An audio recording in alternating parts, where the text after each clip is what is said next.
Welcome to Breaking Par with Bernard Sheridan, the golf instruction podcast that helps you take control of your game.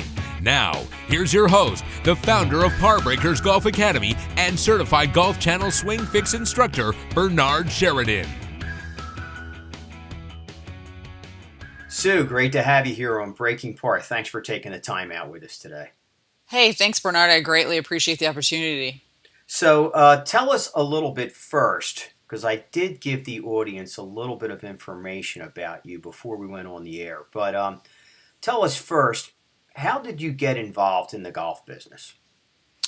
Well, mine's a great fun story. I was a multi-sport athlete in high school and college. I did not play golf. I didn't know what golf was. My brother played. My brothers played a little bit in high school when we were young. But I grew up. My first loves were volleyball, basketball, and softball, and I evolved into tennis into high school and college. But and I was going to. I'm a good old Cornhusker, so I'm from Nebraska, and I was going to school for education, and my dream was to be a athletic director and a women's basketball college coach. I wanted to get into college coaching because basketball was my first love, and softball was very a second. But in my senior year in high school, in college, I got hurt playing competitive softball, so I had to kind of take summer off. And back in Nebraska, my college roommate called me up and said, what are you doing these days? I said, I'm just waiting for my teaching and coaching job to start. And she goes, well, I need some help where I'm working. And I said, where are you working? She goes, I'm at a golf course. And I said, well, I don't play golf, so I don't know if that would work out. And she goes, that's okay. I want you to be my beer cart girl. And I'm like, well, what is that? I didn't even know that at the time. And she said, oh, you just, drive around, serve beverages and snacks to golfers. And I said, well, it's outside. I love that. Let's do it. So I started the job in the summer of my senior year and started just watching golf from the outside and looking at it going, oh, so this can't be that hard. You just hit it from A to B and chase it. It's like that's what everybody else is doing. And so I went down and just picked up some lost and found. And to this day, I still have my bullseye putter that I play with that I pulled out of the lost and found all those years ago. And just started playing by myself. I loved being outside. I loved the game. And I guess God gave me a gift because of the athletics that transferred really easily. I was shooting in the 80s, but for an athlete, competitive athlete, I didn't think that was very good. So I just jumped into, high achievement mode and said, hey, let's go do this. So I played amateur golf back in Nebraska for about 3-4 years. And I went from shooting in the 80s to the low 70s and the 60s. And I was like, and I love teaching. So I'm like, maybe I should, look at, and I just fell in love with golf. And I ran into Pat Lang, one of the LPGA members in Denver. And we had a conversation, and that kind of shifted me to saying, maybe I could turn professional. Maybe I could do this. And I waited another 2 more years, and I turned professional at the age of 30. And I sent resumes everywhere. Arizona, I wanted to come to Arizona, or I wanted to come to Florida. Those were my 2 options. And I ended up sending thousands of resumes around and didn't get an offer for a long time. And a gentleman, head professional in Charlotte, North Carolina, just gave me a call and said, hey, we're looking for to bring a female in. And I said, I'm there. So I moved out of Omaha, Nebraska, started my career in Charlotte, North Carolina. Didn't get to Florida, didn't get to Arizona, but worked at a very private and country club. And when I first started working there, I started listening to everyone, what clubs to play with, here, take this lesson, listen to everything, thinking I didn't know anything, but yet I was shooting really good scores. So I played I actually joined the PGA and played there. When you go through their business school 1, business school 2, do their playing ability test. So it took me about 3 times to pass the player's ability test. Mm-hmm. And then I just I just loved teaching. So that was always kind of I played in the mini tour events back in the North Florida section back in the early 90s, but I didn't have any money behind me, and there was no money there, and I really didn't I said, well, let's just jump into see how far I could take it. And I just didn't enjoy touring. I mean, in that sense, I just love teaching. So didn't really, still didn't want to stay in Charlotte very long. I lasted about 2.5 years, and I ended up moving out to Arizona. So I had a great opportunity. I worked with John Jacobs for about 3, 4 years. Sure. I traveled around the country with them, and then I started my own golf instructional business from that. And during that kind of whole entire scenario, when I first started getting into the business, I got worse because everybody was telling me all this technical stuff, Mm-hmm. and I was listening to everyone. You just take, again, my self-image was going into the golf business. I didn't know anything, but yet I had good scores. So let me listen to everything and everyone. And I was just a sponge. Well, I got worse. I went from shooting in the low 70s to shooting in the 90s because I was so mentally, like, mechanically driven. Mm-hmm.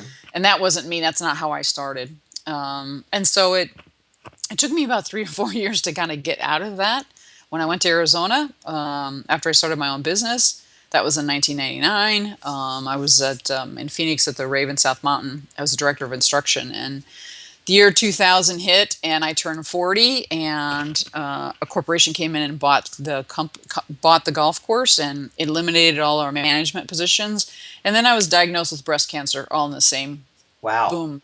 Yeah, so they say three. It hits you three. They say Wow. three things. Yeah, So yeah. I'm like turning 40, and so that really woke me up. I mean, breast cancer was definitely a gift because it just taught me to go back and reflect on who I was, what am I doing, why am I doing it, and the big why was really what really hit me hard. And I had a difficult time because, like as a competitive athlete, you transfer a lot of that push and desire and motivation into your students. You want them to perform well. And in those good old days, it was like you put these people in a box. Let's compare them to Tiger. Let's compare them to Annika and that stuff.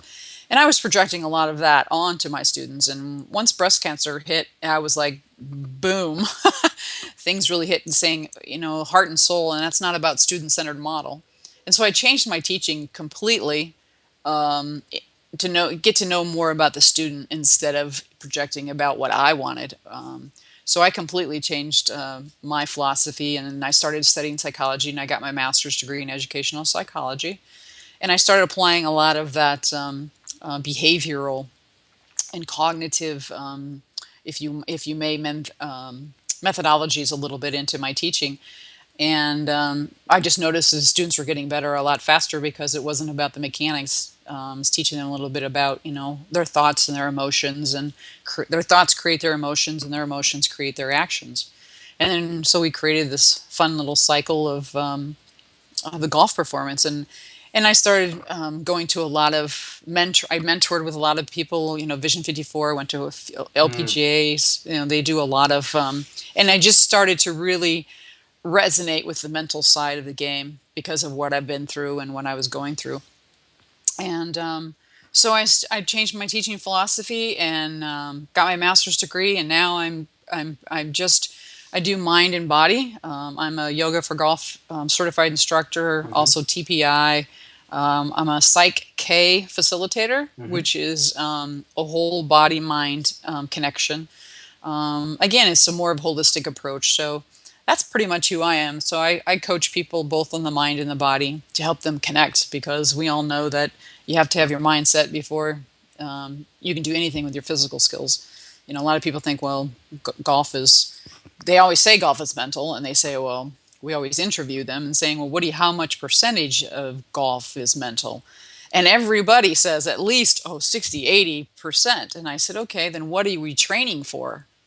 you know, Instead of we're training more 80% mechanics and then 20%, maybe a little bit of touch of mental or the mindset. Well, I've kind of reversed that. And even with beginners, we start with mindset to help them understand, well, okay, why are you playing? Are you want to be a tour player, or you just want to, play with your husband? You want to play with your wife? Do you want to, what do you want first? And then the pattern, or not the pattern, but the plans and the type of training track they're on is different. And then therefore the expectations aren't, out of this world. We keep it real Sure. and help them. So that's pretty much what what I do. It's just teach people to how to be their true authentic self and get them to understand who they are first as a person, and understand their thoughts, where they're coming from, because those thoughts create emotions, and those emotions create golf swings, good or bad or not so good. No, that's true. I mean, and that's a wonderful story. And it's funny how, life takes little twists and turns. And when Hmm. they did, it kind of turned you in different directions and made you end up to where you are. And you probably would have never ended up where you are if it wasn't for those obstacles that kind of came up. You were injured, and then all of a sudden somebody gave you an opportunity, and Hmm. it didn't really look like it was anything that you wanted to do, but you thought, hey, I'm going to open up and I'm going to take advantage of this and just investigate it and see what happens. And then that got you involved in golf full time. And then with the twist and turn of what happened with you with cancer, totally changed everything in your mindset and the way that you approach things. And that's what brought you to where you are today. And it's an awesome story. It's Thank you. and it's Yes. probably has helped so many people due to the fact that you've gone through those things.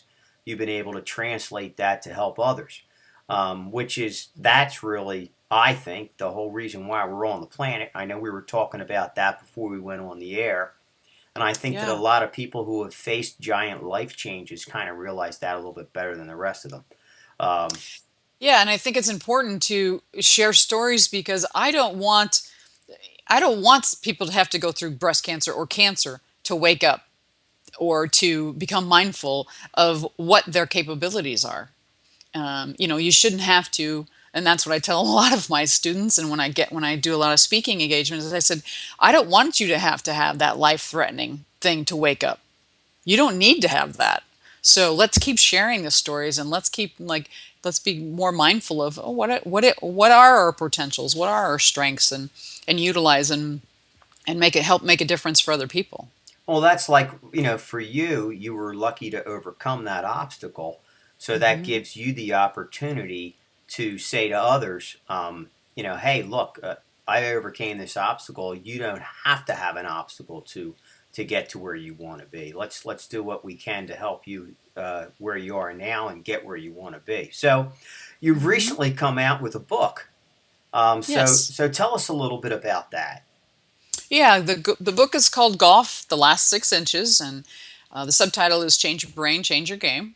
And it's really about those thoughts, emotions, and actions. And we all talk about 80-20 rule. 80% of golf is mental, but our retraining. And there's a lot of content out there that talks about mindset. But the difference in the book and a lot of my coaching and trainings is giving people tools to do something different. So the first one is they have to be aware of what they're, in the book we talk about focus language and physiology, and what are they focused on? What kind of language do they use? Meaning their self-talk, Mm, both internal and external. I mean, you hear it all the time when you're playing golf and somebody hits a shot and you hear them say, "Well, that was just stupid of me." yeah, That's what we mean by external self, and they're not even aware of it. It's just an yeah. automatic kind of a post-shot routine. And so in the book we talk about the why of why do you play. The other thing is the difference between peak performance and non-peak performance. Do you understand the difference? Because they say, well, yeah, I don't play very well. Well, okay, let's talk about why you don't play very well, in situations, and do some assessments. But um, so the book is broke down into 9 chapters, and it talks about the mindset is basically your skill set.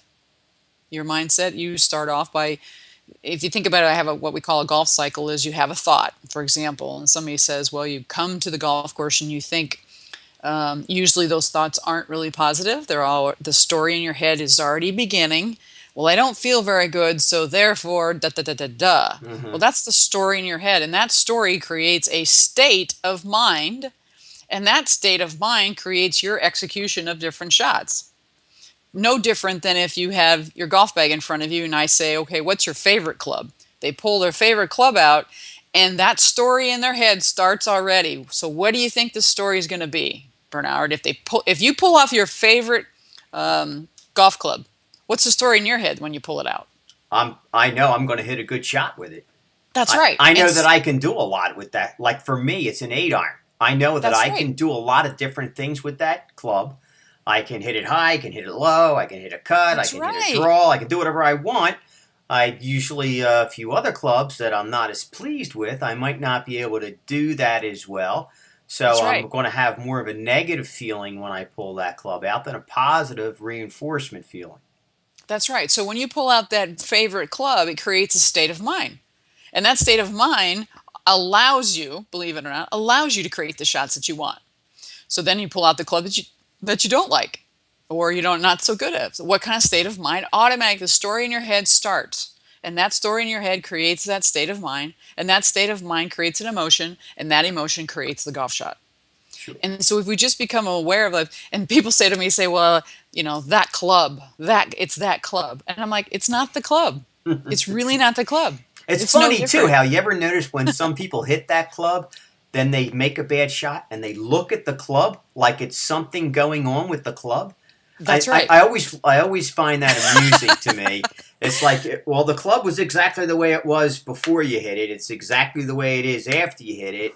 Why are you Right. looking at the club like the club did something wrong when it was your execution, or the That's right. way, or your Go. thought process, or whatever it was, and to have that positive image, I know for when I try to get my students to do that, it's not always that easy for them to do. Is there That's right. some things that you use with your students to help them kind of either use positive self-talk Mhm. or try to see things like what do you do when they pick up that club that they don't like but they have to hit it?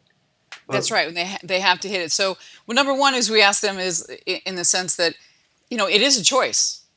So when you go into, and we do use a little bit of the Vision 54, what we call play box and caddy or the think yeah, box. great But stuff. I just changed the think box to a caddy box. Okay. That's the name of it in that sense. And so as when you are picking up that club, you're in the caddy box, which means you're preparing, as Yep. we all know, Mm-hmm. and that's collecting data, using your senses, in that sense. But you also have to be aware of your state of mind in that caddy box. If you were having the conversation with your best friend, what would you tell that best friend about that golf club? What would you tell them, Bernard? If you and I were playing golf and I picked up that not so great club, that not the non-favorite club, what would you tell me as a best friend to do? I would first I would do is say that don't worry about this. You can do it. You got Right. this. There's That's right. you can do this. And if you don't worry because it's only one shot. So and Exactly. it's not the whole round here that we're worried about. We're just That's worried right. about feathering this shot in there, nice and smooth, nice tempo, and pretending that this club is your favorite club. Just swing it like you would your favorite club. And I would never say, "Okay, you idiot," which is what most people don't hit this in the water, you knucklehead. Which is That's what right. most people say to themselves. And I That's and right. I know that I think too that in life, and I think that because you've gone through a major life thing, I have when I was younger, um, Mhm. with an operation and things like that. And I've always tried to, after that, say to myself, always look at the positive. You have a second chance here. So let's always look at the positive side of things and not. And it's not the end all be all if it's not exactly what that might mean is that you just learned something and how to not do that again. Yeah, exactly. And it's like it's like so. When you ask me, what would you tell someone, and I'm gonna say the first thing I would tell you is be your own best friend. And think about the language that what you just used is a prime example of what we call internal and external language and the self-talk, because either you make a choice, you either talk yourself into the shot or you talk yourself out of it. Yep. It's really that simple. And you have to be mindful of when you're talking yourself out of it. So if you're talking yourself out of it and you are going into that play box's Vision 54, and we talk about when you're in that and over that commitment line, if you're in that play box, you're not ready. And if you're not ready, you have to be mindful and you have to get out. Yep. Players, baseball pitchers and batters play this cat and mouse game all the time. The pitcher's ready, the batter's ready, the batter steps into the box. Then the pitcher's not ready. And what happens? The batter kind of gets a little anxious, and then if they're not ready, and the ones that stay in that batter's box don't perform very well. Mm-hmm. The ones that are empowering themselves because they're mindful of it, they get out of the box and they start their routine completely over. Yep. They change their story in their head, they change their state of mind, and now they're ready. And their body's going to react totally different because of the emotions that are in what we call ready mode or empowered mode, because now I'm controlling it. Now I'm empowering myself versus disempowering. So the self-talk's really important. So how do we get, like, let's say, because I think a lower handicap player, their routine is fairly quick, so they're not worried as much, and they're usually players who are hitting more fairways and greens, so they don't ever feel the pressure that they're holding up the field behind them. Yes. Now, yes. I know that when we have a higher handicap player, they feel that pressure.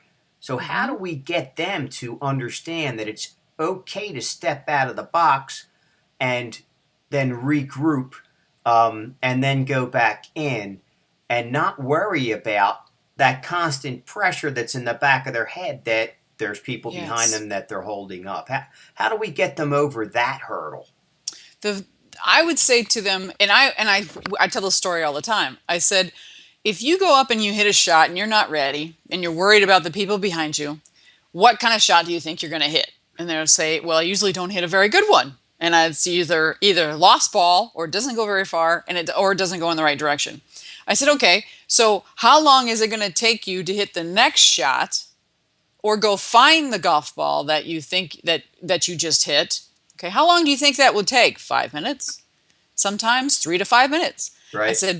I said, if you train your the discipline to saying if you're in the play box and you're not ready and you step out and you start over, it will not take you 3 to 5 minutes to start over. So you're actually saving time if you step out of the box rather than oh my gosh, because if you hit that bad shot, now you're even more full of more anxiety going after it and going, well, yeah, I knew it. And again, that's that story in your head. So you actually need to train for that, which means on the driving range, one shot at a time, we teach about, okay, what is that caddy box? What kind of state of mind am I in? Am I in the trying mode or the trusting mode? And that's big in regards to peak performance. Do I trust myself or am I trying to hit a golf shot? So trying is non-committal in my book. So it means you're not ready. Yep. Even so, if you'd be surprised how many times you hear the word, I'm going to try to hit this shot. Well, that means you're not ready. Yep. Versus I am going to go hit this shot. And again, that's languaging. So on the range, we practice that. We practice the entire pre-shot routine. We time it, we look at it. Okay, well, how did you feel before you hit the shot? Well, I have a tool that's called an internal scorecard, and we hit 10 shots, and what we do is re-rank each shot with 1 through 10, 10 being your absolute best, 1 being your not so good, okay? And so what we do is we hit a shot, and we rank it from 1 to 10, and then we put in, what kind of languages did you hear yourself have? We work on self-talk first, and then we work on the body, which means thoughts. Did you have was it a positive thought? Did you have no thought? Did a mechanical thought kick in? Because mechanical thoughts aren't always bad, because you might get some 10s if you're thinking mechanics. But if you have a 21 list checklist of mechanics, that's probably not going to get you very good performance. Yeah. So we go back and we have a correlation, and then at the end of the 10 shots with self-talk, we have a correlation, and they see the relationship. And they're, wow, I'm hitting 7s, 8s, 9s, even a 10 shot every once in a while when I am feeling better about myself than when they're like all wrapped up in their mechanical thoughts of grip, aim, stance, posture, or I don't trust myself, or I'm worried about what somebody else is behind me doing, whatever that is. And so we go through that exercise on the range, and then they realize, wow, all I have to do is get in a better state. And I said, yes. So that's the first thing. Then the next thing is you have to train for that, let's go through the entire performance cycle, which means a pre-shot routine, understanding what that is. Most people have one, they just don't recognize it, Yeah. in that sense. And I remember then, the first time I started to get acne, whoops, what's I going saw on all here? these little I don't know. bumps like, in my skin. Something on your something. computer's probably talking. Super every time somebody Oh, would look my at me bad. and talk That's to me. okay. Don't worry about it. This is There real we go. life. Stuff happens, and Yeah, this is how stuff you have to happens deal in with real it. life. It's like a dog just ran across the fairway, right? There you go. What dog? Hey, I've had it. I've had it where a squirrel ran across the green, picked up my ball, and took off with it. Never Oh came my God. back, and That's it was funny. for an eagle putt. And I'm like, where was it? I want to make sure that I put it back where I knew it was. And, I'm like, I really want to make this eagle putt. Yeah, like you're on the golf course and all of a sudden it starts pouring raining. You have to be able to adjust, and that's what we mean by coaching the mental side of it, in the sense of going through the caddy box, understanding all of that, getting into the play box in the right state of mind, in a trusting mode, because that's peak performance, versus non-peak performance is self-doubt, trying, well, I'm worried, what ifs, that kind of language starts to come up, and so what kind of focus are you paying attention to? Are you paying attention to the typical one that comes up, when you're over a par three and there's water in front, bunkers on the right, bunkers on the left? Where's people focus go? Most amateurs that are, high handicappers, they're worried about what they don't want to do. Yeah. Versus what they do want to do, and their self-talk and their anxiety is all wrapped up in what their thoughts about what they don't want to do. Well, Yeah. the brain doesn't know the difference between do and don't. So if I want to say, well, let's go in the bunker, let's go in that bunker, let's go in the bunker, versus let's not go in the bunker, let's not go in the bunker, the brain focuses on the bunker. Yep. And our swing will do one of two things. It's going to go there because that's where the focus is, or you will go within that minute, within that 2 seconds of your golf swing, will manipulate something in your body so that doesn't happen. Right. And then we don't have a really good shot.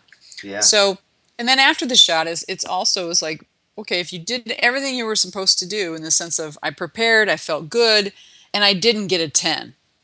Well, there's no failure, there's only feedback.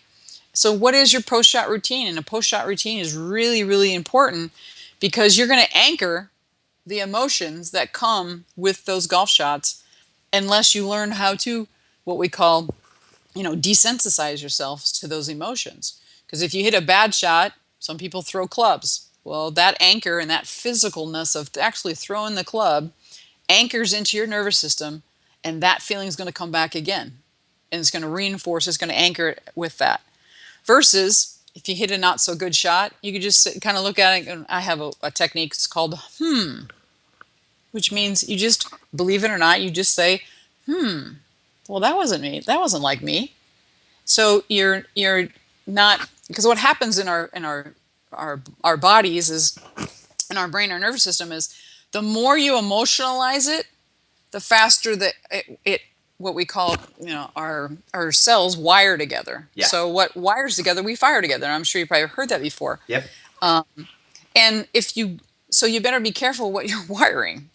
So again, where's our focus? Our focus is on the negative of it, or what was good about it. And that's what we actually verbalize. I give my players a journal, and we go out in in the mind body retreats. The first thing we do, we go out and play 6 holes, and all they do is they chart their languaging, and they chart what they say to themselves after shots, before shots. We don't even care about score. It's all about, let's just look on seeing how you are emotionally on the golf course. And we find, they've come back and they go, wow, I didn't realize I was beating myself up so bad, in the self-talk sense of it. And I said, well, let's think about that. Was it after the shot? So the post-shot routine is all about, well, what was good about it, even if it was not so good. And so what happens is we tend to anchor the negative most of the time. And when amateurs hit good shots, what do you think they do? Well, when they hit good shots, they anchor it, and they anchor the positive of what just happened. Yeah, and we want them to anchor it. And a lot of the times, the amateurs with high handicaps, they're just like, oh, that was just lucky. Or where'd that come from? Yep. They never own the goodness, but they tend to own the negative shots. And they anchor those in a lot more than they anchor in the goodness. And so we teach them, like, let's just be aware of that. Because you can just totally ignore the negative and say, what was good about it? Well, yeah, the sun's shining. That's how simple that is. Yeah. So, yeah, so it's, we talk about the pre-shot routine, the full, in the sense of thoughts, emotions, and actions, and even the same thing with the thoughts, emotions, and actions in the post-shot routine. So that's what the book is about. It's about the mental, how to change your brain, change your game, because you can change your thoughts. You can't change the weather. You can't change sometimes, like, oh, I'm going to go play with somebody that I don't want to play with. You can't change it. No. So what can you change? You can change your mindset. You can change your thoughts, in that sense. So, just pay attention to what you can control and what you can't control. It's a lot like life, isn't it? Oh, golf is life and life is golf. I totally agree. I totally agree. I mean, and for me as a person, golf really changed my life and gave me such more of a positive attitude, and then helped me bring that positiveness into others and help them try to get a little bit more positive and look at the glass more as half full than half empty. I know that so many of us always want to pick apart the negative stuff and or say negative things, to not just to other people but to ourselves, more to ourselves really, which prevents us from really achieving what we want to do. And then because we're saying those negative things to ourselves, a lot of times we say it to others too, because they think to themselves, well, if I can't do it, you can't do it, type thing. But I feel totally the opposite. I mean, I started my career as an audio engineer and in the entertainment field. If someone would have told me when you hit your 50s you're going to be pretty ranked up there as a golf professional and an instructor, I would have laughed at them, because when I was in my 20s I didn't even like golf. So I mean, I just like I did like sports. I'll admit that I like baseball and hockey and things like that, and that's what I always thought when I was a kid I'd be a professional baseball player. It just wasn't good enough. But I still I just let things happen, and things took their turn. I got involved in golf, and then I saw how I could really help others, and then that really made a trigger in me, and that's really all that I like to do, is help other people. And then I know that if I spend my time helping others, and getting and putting out information to others, that it's all going to come back, and I'll have a place in the world where people are going to come to me because I'm helping them. So I'm providing a good service, and exactly. And that's kind of what this podcast is about. And your story was extremely inspirational, I'm sure, for all of our listeners, and the information that you gave us here during this podcast was absolutely fantastic. Thank you, Bernard. Just some great stuff. I mean, and these are things that people have to think about. So when they're practicing, the best thing for them to do is not worry about hitting a large bucket of balls, right? Exactly. They need to worry about maybe how many full shots do you take in a round of golf? Right. 50 or 60, right?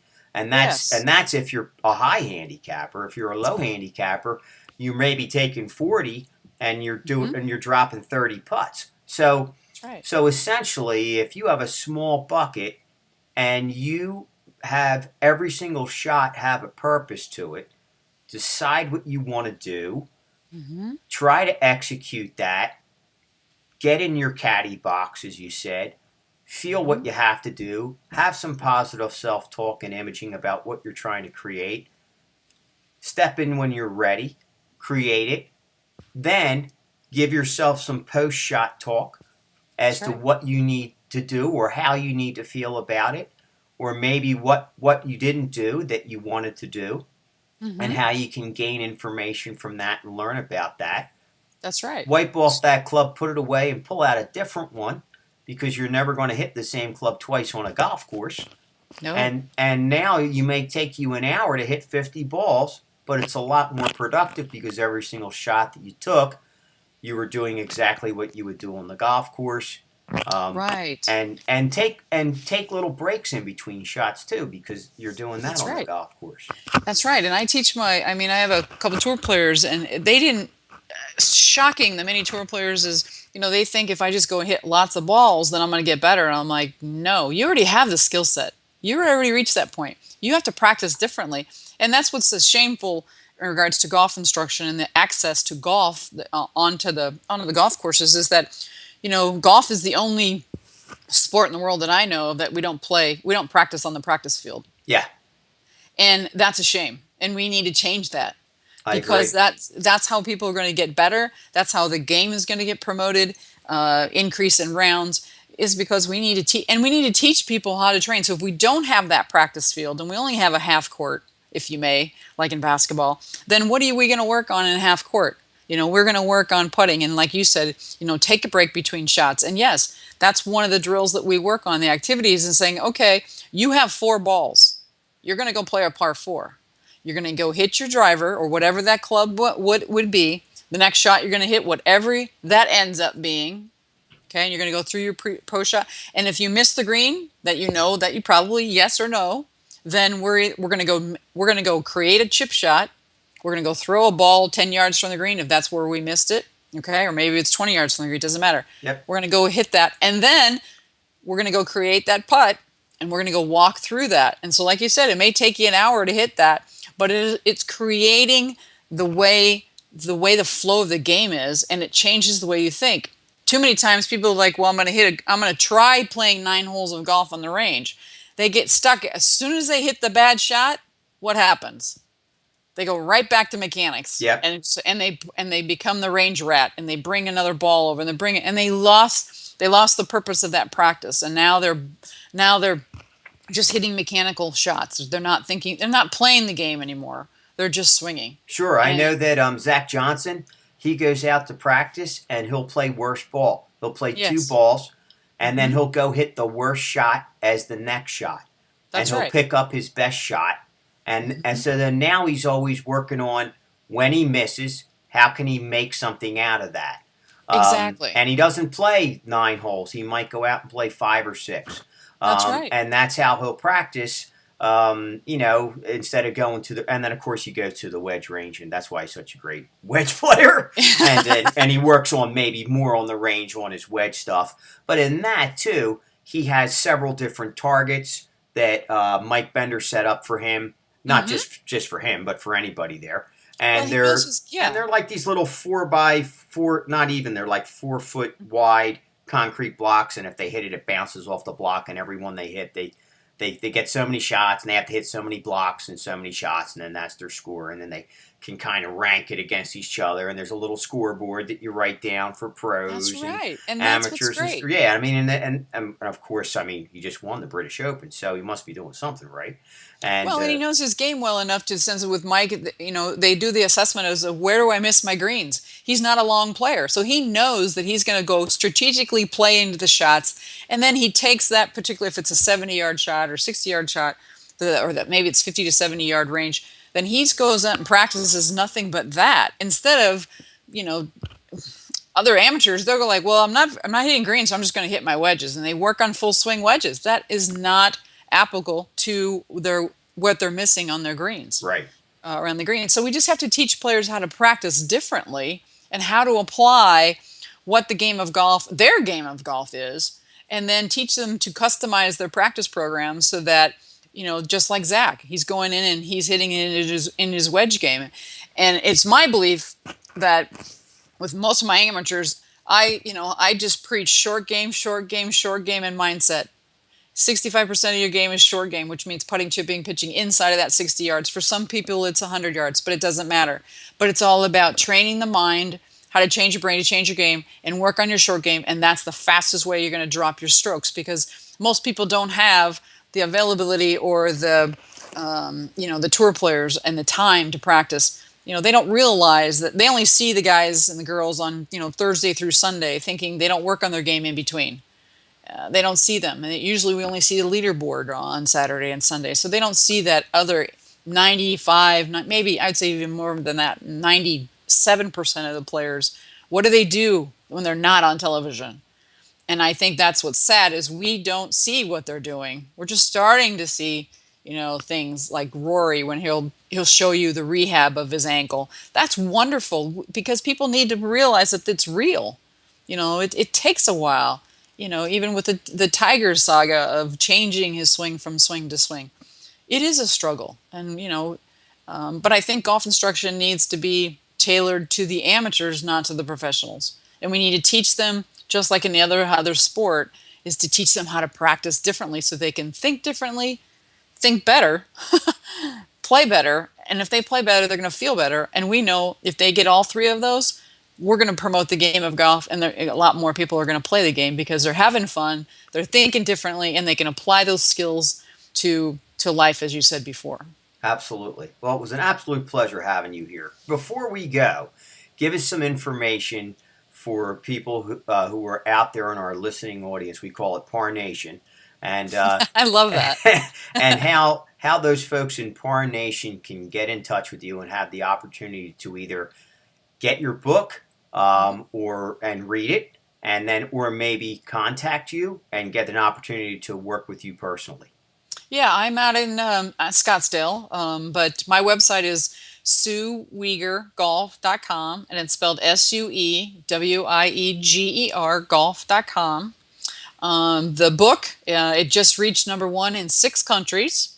Yeah, it's called. awesome. It's amazing. I was just very, very blessed, and you can still get it. It's a digital. It's on Kindle with Amazon store. It's called Golf: The Last 6 Inches.